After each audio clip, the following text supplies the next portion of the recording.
Hello बच्चों, welcome to my channel. I hope आप लोग अच्छे से पढ़ाई कर रहे हैं, मेरे लेक्चर्स को देख रहे हैं। अभी तक आपने मेरे चैनल को सब्सक्राइब नहीं किया है तो कर लीजिए। चैनल का नाम है @डॉक्टर बायोटेक्स और नोटिफिकेशन बेल आइकन पे क्लिक कीजिए ताकि मेरे जो भी रिकॉर्डिंग वीडियो लेक्चर है वो आप तक पहले पहुंच जाना चाहिए। ठीक है, तो आज टाइम वेस्ट नहीं करते हैं। ठीक है, हम स्टार्ट करते हैं कि लास्ट लेक्चर में हमने स्टार्ट किया था कनेक्टिव टिश्यू। कनेक्टिव टिश्यू में हमने उसका इंट्रोडक्शन देखा था, उसके कंपोनेंट्स देखे थे, राइट। ग्राउंड सब्सटेंस देखा था और कुछ फाइबर्स के बारे में देखे थे जिसे हम प्रोटीन फाइबर्स या फिर स्ट्रक्चरल प्रोटीन्स बोलते थे।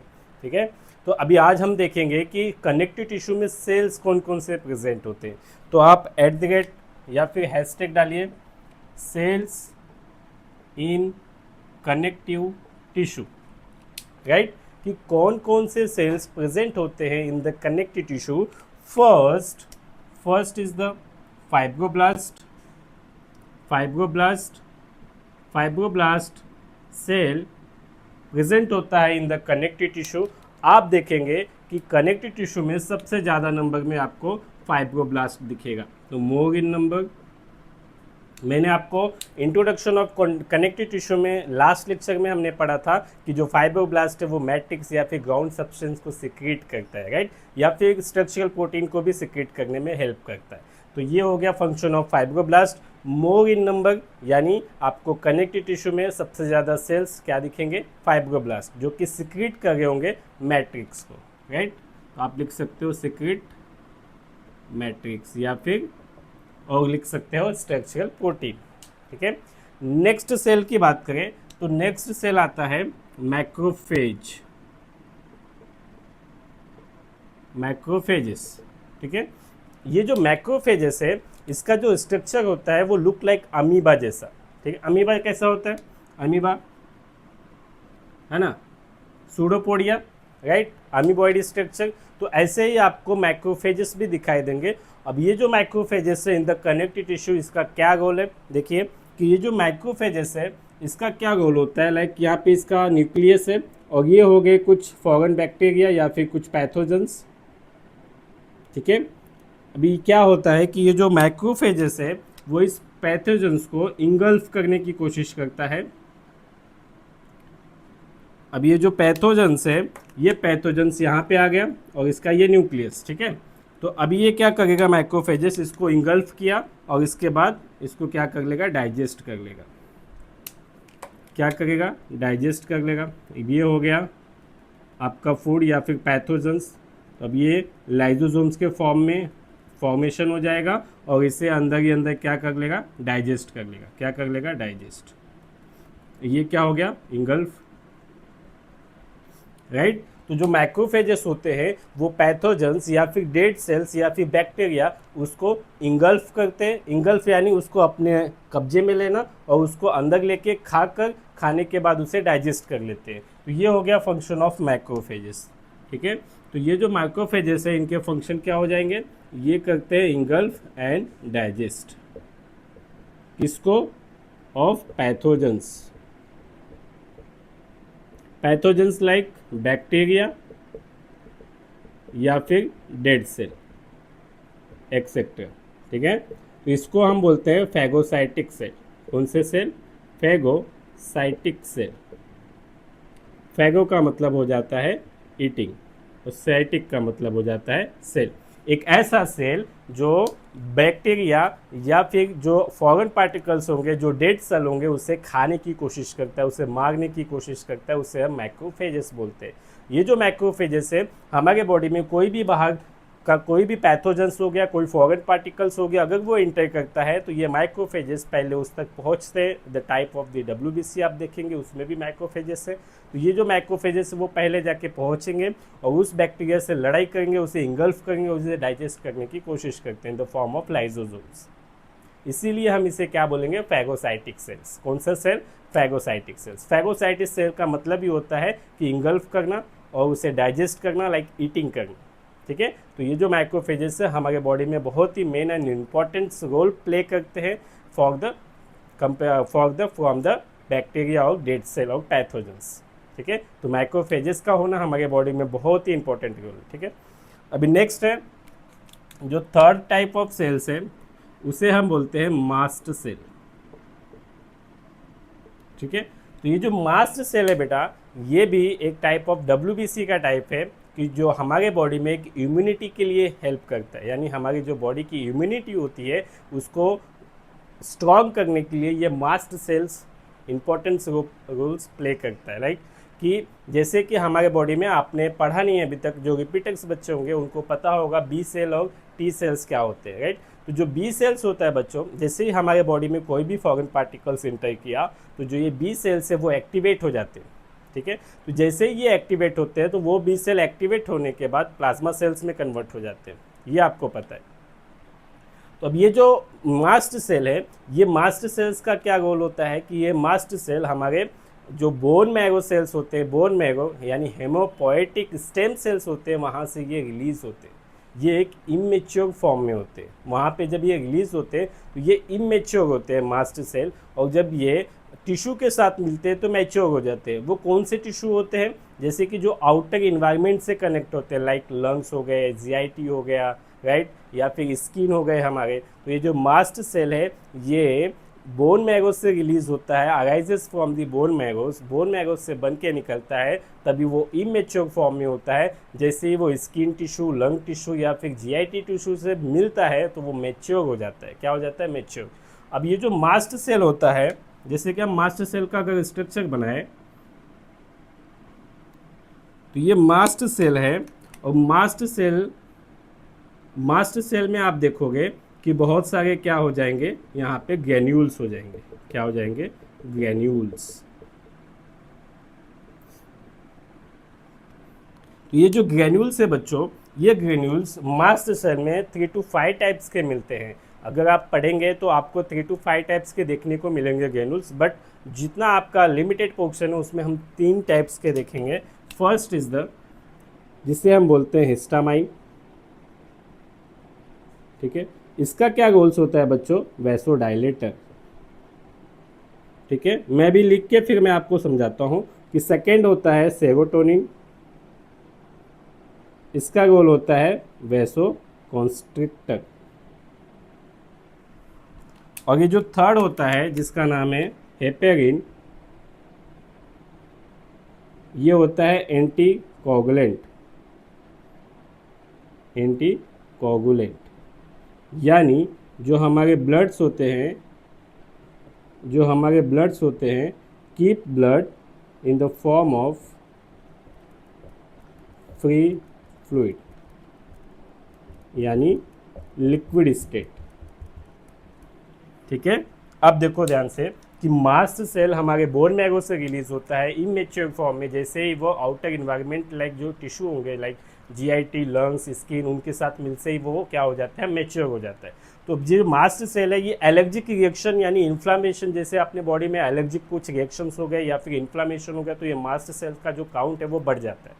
ठीक है, तो ये मास्ट सेल आपको ज़्यादा कब दिखेंगे? जब आपके बॉडी में कोई इन्फ्लामेशन हो गया, यानी सूजन हो गया, है ना, स्वेलिंग हो गया, या फिर कोई एलर्जिक रिएक्शन हो गया, तो उस टाइम पे ये जो मास्ट सेल होते हैं इनका जो काउंट होता है अपने बॉडी में वो बढ़ जाता है। बिकॉज जहाँ पे अगर यहाँ पे इन्फ्लामेशन हो गया, सूजन हो गया, तो जितने भी अपने बॉडी के मास्ट सेल है वो यहाँ पे आके कलेक्ट होते हैं, क्योंकि यहाँ पे जो इन्फेक्शन हुआ रहता है उससे लड़ाई करने के लिए, बिकॉज ये एक इम्यूनिटी को मेंटेन करने के लिए भी हेल्प करते हैं। जो इनके पास ग्रेन्यूल्स होता है उसमें 3 टाइप्स के आपको ग्रेन्यूल्स मोस्टली दिखाई देंगे। First is the histamine. Histamine का काम क्या होता है? वैसोडाइलेटर। वैसोडाइलेटर का मतलब क्या हो जाता है? वैसो मतलब ब्लड वेसल्स, वैसो मतलब ब्लड वेसल्स, डायलेटर मतलब डायलेट होना, राइट। जैसे कि ये ब्लड वेसल्स है, ये ब्लड वेसल्स है, ठीक है। तो अब ये जब समझो कि ऐसी जो कंडीशन हो गई जहाँ पे वैसोडाइलेटर यानी इस ब्लड वेसल्स को डायलेट करना, डायलेट करने का मतलब अगर इसका जो चौड़ाई है, इसकी जो गोलाई है वो इतनी छोटी है, उसको डायलेट करने का मतलब कि ये अगर इतनी छोटी है तो अब ये कितनी हो जाएगी? इतनी बड़ी हो जाएगी। कितनी हो जाएगी? इतनी बड़ी हो जाएगी। तो अब ये जो छोटी सी थी अब वो इतनी बड़ी हो गई है, यानी ये जो इनका जो पाइप था ब्लड वेसल्स का वो इतना छोटा था, वो जो इतना छोटा था वो पाइप अब इतना बड़ा हो जाएगा। तो इसी को हम बोलते हैं डायलेटर, यानी वेसल्स, ब्लड वेसल्स का डायलेट होना, वे ब्लड वेसल्स का डायलेट होना, ब्लड वेसल्स का जो साइज़ है वो आकार में इंक्रीज होना, उसी को हम वैसो डायलेटर बोलते हैं। ठीक है। तो हिस्टामाइन है वो इस ब्लड वेसल्स को डायलेट करने का काम करता है, राइट। अब जो सेकेंड ग्रेनुल से सेरोटोनिन जो कि रिलीज होता है फ्रॉम द मास्ट सेल, अब इसका काम क्या होगा, वैसो कॉन्स्ट्रिक्टर। वैसो मतलब ब्लड वेसल्स, कॉन्स्ट्रिक्टर मतलब कॉन्स्ट्रिक्ट करना। इसका मतलब कि जो हिस्टामाइन ने उस ब्लड वेसल्स को डायलेट किया हुआ था, उसकी साइज, उसकी चौड़ाई को इंक्रीज किया हुआ था। अब ये जो सेरोटोनिन है वो सेरोटोनिन बच्चों उस साइज, उस डायलेट किए हुए ब्लड वेसल्स को क्या कर देगा, कॉन्स्ट्रिक्ट कर देगा, उसकी साइज क्या हो जाएगी, कम हो जाएगी, ठीक है। नेक्स्ट है हेपेरिन। हेपेरिन का काम क्या होता है कि वो एक एंटीकोगुलेंट है। एंटीकोगुलेंट का मतलब क्या, कि हमारा जो ब्लड है वो कहीं पे इकट्ठा ना हो जाए, यानी उसका कोई थक्का ना जमा हो जाए। थक्का मतलब वो कहीं एकदम सॉलिड फॉर्म में ना हो जाए, राइट। तो ये जो हेपेरिन है वो अपने ब्लड को एक फ्री फ्लूइड और एक लिक्विड स्टेट में मेंटेन करता है, ताकि उसमें कोई कोगुलेंट ना आ जाए, राइट। यानी वो कहीं पे इकट्ठा ना हो जाए, वो कहीं पे जम ना जाए, राइट। तो वो जमने ना दे, उस ब्लड को जमने ना दे, इसके लिए कौन है, हेपेरिन। हेपेरिन उस ब्लड को जमने नहीं देता है, ठीक है। इसका काम क्या हो जाएगा, एंटीकोगुलेंट, राइट। तो हमारे बॉडी में मास्ट सेल ऐसे हैं जो इन तीनों को रिलीज करके ये सब चीज़ें काम करते हैं, और ये तीनों वहीं पे देखने को मिलते हैं जहाँ पे जैसे कि कोई इन्फ्लामेशन हो गए, ब्लड वेसल्स, है ना। इन्फ्लामेशन का मतलब होता है वहाँ पे रेडनेस आना, हिटनेस आना, सूजन आना, पेन होना, लाइक वहाँ पे या तो वैसो कॉन्स्ट्रिक्टर हुआ होगा, वैसो डायलेट हुआ होगा, या फिर यहाँ पे एंटीकोगुलेंट का प्रोसेस हुआ होगा, ठीक है। तो हमारे बॉडी में कभी एलर्जिक रिएक्शंस, इन्फ्लामेशन रिएक्शंस, ऐसे कुछ भी रिएक्शन अगर होते हैं तो मास्ट सेल्स का जमावड़ा और या फिर उनका जो काउंटिंग नंबर है इन आवर बॉडी वो इंक्रीज हो जाता है। तो ऐसे ही हमारे बॉडी में एक और है, नोट करके आप लिखेंगे कि ये एक बेसोफिल सेल्स है, ये भी एक type of the WBC cells है, ये भी रिलीज करता है इन तीनों को, रिलीज अबव 3, ठीक है। तो ये जो WBC है यानी वाइट ब्लड सेल्स है, उसी का टाइप मास्ट सेल्स भी है, और ये जो बेसोफिल्स है ये भी इसी के टाइप्स में आते हैं, यानी ये भी WBC के अंदर आते हैं। तो ये जो बेसोफिल्स है बच्चों, ये भी एक मास्ट सेल की तरह इन तीनों को रिलीज करता है। तो यानी ये जो हिस्टामाइन और सेरोटोनिन और हेपेरिन है वो सिर्फ only on the mast cell से रिलीज नहीं होते, वो बेसोफिल से भी रिलीज होते हैं, और ये सब चीज़ें हमारे WBC में आते हैं, वाइट ब्लड सेल्स, जो कि हमारे बॉडी के ह्यूमरल इम्यूनिटी को मेंटेन करते हैं, राइट। नेक्स्ट सेल की तरफ हम चलेंगे। नेक्स्ट होता है प्लाज्मा सेल। प्लाज्मा सेल्स क्या होता है, ये एक एक्टिवेटेड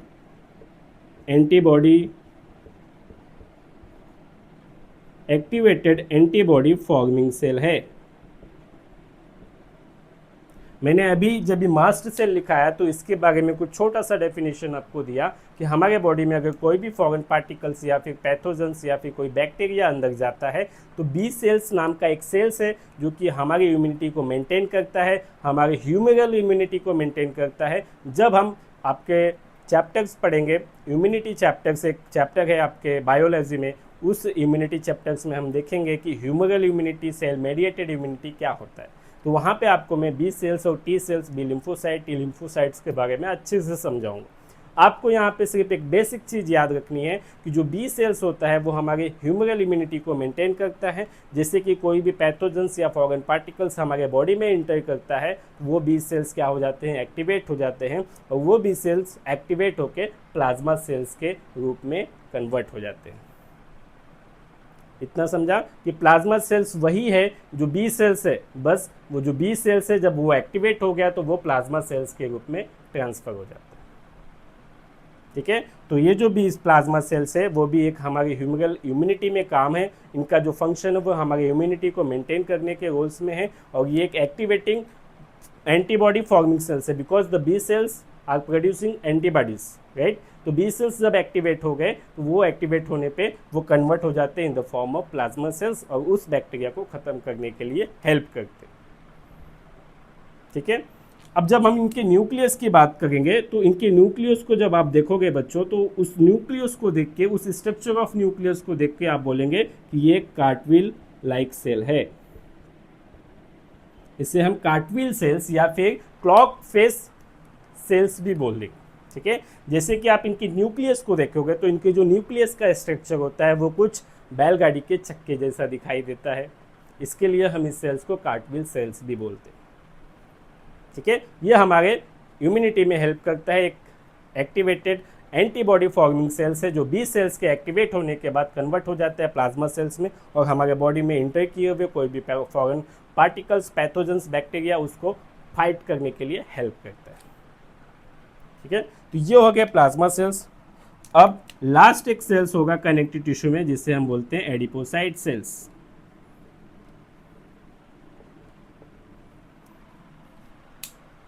अब ये जो एडिपोसाइट सेल्स है बच्चों, ये भी एक मॉडिफाइड सेल्स है,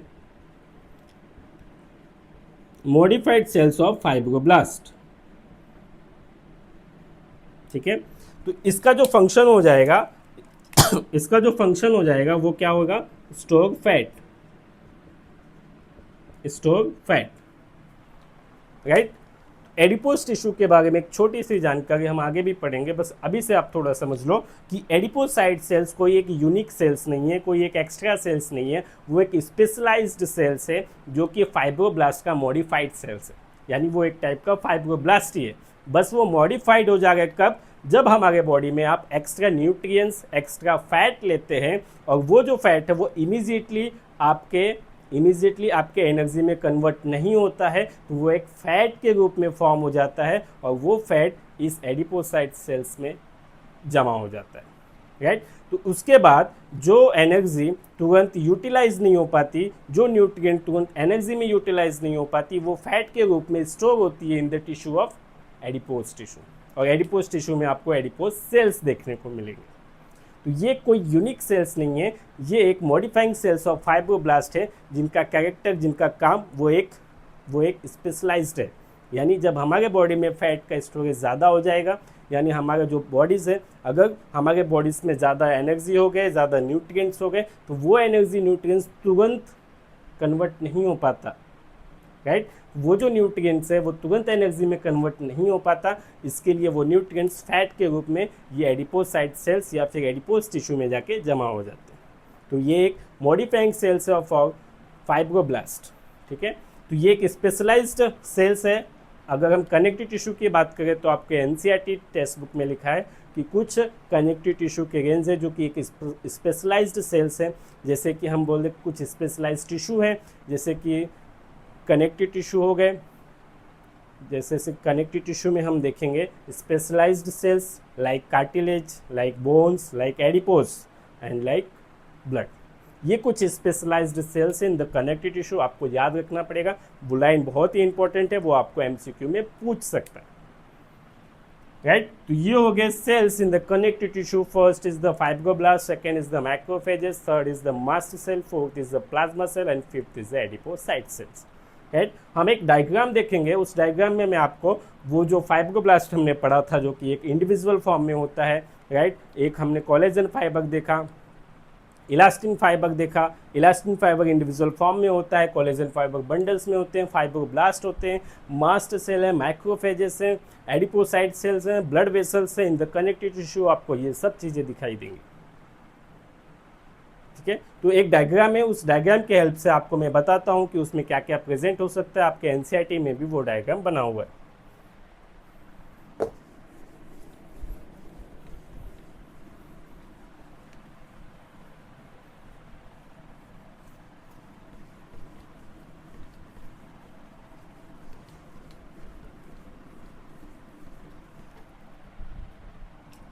देखिए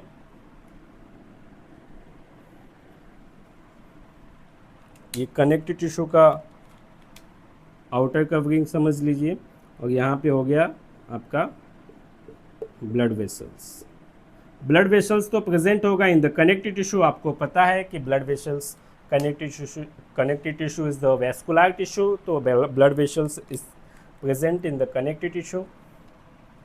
नेक्स्ट थिंग्स यहाँ पे आपको दिखेगा फाइब्रोब्लास्ट जिसमें प्रेजेंट होगा न्यूक्लियस, और इसी फाइब्रोब्लास्ट में आपको बहुत सारे बंडल्स फॉर्म में कोलेजन फाइबर्स दिखेंगे। यू नो वेल कि collagen fibres are found in the form of bundles. यहाँ पे आपको इंडिविजुअल फॉर्म में इलास्टिन फाइबर दिखेंगे, हमने लास्ट लेक्चर में ही देखा था, जो कि इलास्टिन फाइबर एक इंडिविजुअल फॉर्म में दिखाई देते हैं। नेक्स्ट आपको इसमें दिखाई देंगे ग्रेन्यूल्स के साथ में मास्ट सेल, जिसका फंक्शन हो जाएगा क्या, इम्यूनिटी में रोल्स प्ले करता है। 3 टाइप्स के ग्रेन्यूल्स प्रेजेंट होते हैं, हिपेरिन, सेरोटोनिन और histamine. They are release in the when allergic reaction and inflammation are present in the our body, then the count of mast cells is increases, right? Next आपको microphages देखने को मिलेंगे। You know very well कि microphages का function हो जाएगा engulf and digest of pathogens like bacteria, dead cells, right. तो ये एक फैगोसाइटिक सेल्स है। नेक्स्ट आपको एडिपोसाइट सेल्स दिखेंगे, राइट। एडिपोसाइट सेल्स, ये हो गया एडिपोसाइट सेल्स। एडिपोसाइट सेल्स में एक मॉडिफाइड फाइब्रोब्लास्ट सेल्स है जो आपको दिखेगा, इसमें फैट स्टोरिंग होगा। मैं सबका नाम मेंशन कर देता हूँ। ये हो गया इलास्टिन फाइबर जो कि इंडिविजुअल फॉर्म में प्रेजेंट होता है, फ्लेक्सिबिलिटी और इलास्टिसिटी को हेल्प करता है। ये हो गए फाइब्रोब्लास्ट सेल। फाइब्रोब्लास्ट सेल जो कि स्ट्रक्चरल प्रोटीन और मैट्रिक्स या फिर ग्राउंड सब्सटेंस को सेक्रेट करता है। ये जो रेड कलर के हैं ये हो गए कोलेजन फाइबर जो कि स्ट्रेंथ प्रोवाइड करता है और ये बंडल्स के फॉर्म में प्रेजेंट होता है। ये हो गए माइक्रोफेजेस सेल्स जो कि कनेक्टिव टिश्यू में प्रेजेंट होगा, एक ये फैगोसाइटिक सेल्स है। ये हो गए मास्ट सेल जो कि कनेक्टिव टिश्यू में प्रेजेंट है, हिस्टामाइन, सेरोटोनिन, हिपारिन रिलीज करता है और अपने फंक्शन को परफॉर्म करता है। ये हो गए एडिपोसाइट सेल्स जो कि स्टोर करता है फैट को in the adipose tissue. They are the modified tissue of fibroblast cells. ये हो गए कनेक्टिव टिश्यू जिसमें कंपोनेंट्स दिखेंगे, जिसमें बहुत सारे आपको मैट्रिक्स देखने को मिलेंगे, सेल्स देखने को मिलेंगे, प्रोटीन्स, फाइबर देखने को मिलेंगे, राइट। यही ऐसा सेम डायग्राम आपके एनसीईआरटी टेक्स्ट बुक में बना के दिया हुआ है, ठीक है। तो इसके नीचे एरियोलार टिश्यू का नाम दिया है, वो क्या होता है हम आगे देखेंगे, ठीक है। कुछ भी डाउट है आप कमेंट में पूछिए और मेरे चैनल को सब्सक्राइब नहीं किया तो कर लीजिए।